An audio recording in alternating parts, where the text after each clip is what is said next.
Hey everyone, कभी सोचा है कि पुरानी सभ्यताएं टाइम को कैसे देखती थी?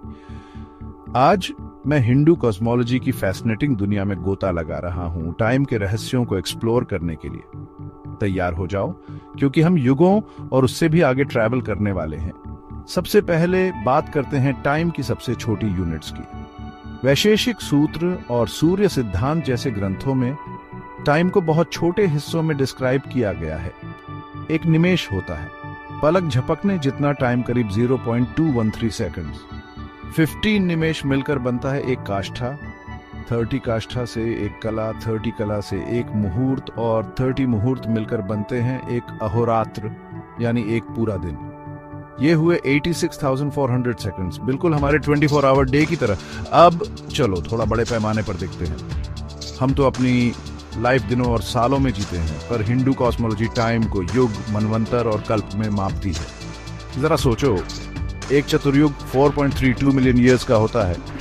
4 युग ये हैं: सत्य युग 1.728 मिलियन ईयर्स, त्रेता युग 1.296 मिलियन ईयर्स, द्वापर युग 864,000 ईयर्स, कलयुग 432,000 ईयर्स। कुल मिलाकर ये हुए 4.32 मिलियन ईयर्स, और हम अभी कलयुग में हैं, जो 3102 BCE में शुरू हुआ था।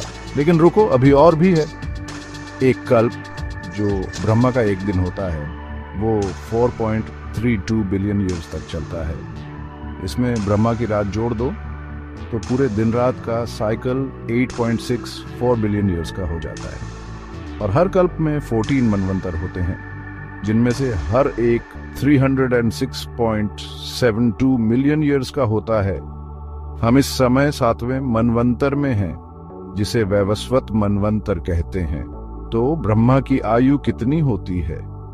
विष्णु पुराण के अनुसार ब्रह्मा की आयु 100 ब्रह्मा वर्ष है, जो कि इंसानी सालों में होश उड़ा देने वाले 311 ट्रिलियन ह्यूमन ईयर्स होते हैं। इसके बाद महाप्रलय होता है, यानी सब कुछ डिसॉल्व हो जाता है, और फिर एक कॉस्मिक रिसेट होता है। इंटरेस्टिंग बात यह है कि मॉडर्न साइंस में भी कुछ समानताएं दिखती हैं। जैसे पृथ्वी की एज करीब 4.54 बिलियन ईयर्स है, जो लगभग एक कल्प के बराबर है। और युगों का cyclical nature oscillating universe theory को दिखाता है। कलयुग के लक्षण जैसे नैतिक पतन और केओस आज के जमाने में अजीब तरह से जाने पहचाने लगते हैं। कोइंसिडेंस या पुरानी दूरदर्शिता? आखिर में चलो ऋषियों के अनुसार टाइम के सार को समझते हैं। उपनिषद और योग वासिष्ठ टाइम को मन की रचना, एक माया बताते हैं। उनका मानना था कि टाइम परमात्मा की धड़कन है, जिसे मेडिटेशन के जरिए गहराई से महसूस किया जा सकता है। तो क्या ये सिर्फ प्रतीक हैं, या खोए हुए साइंटिफिक ज्ञान की झलकियां?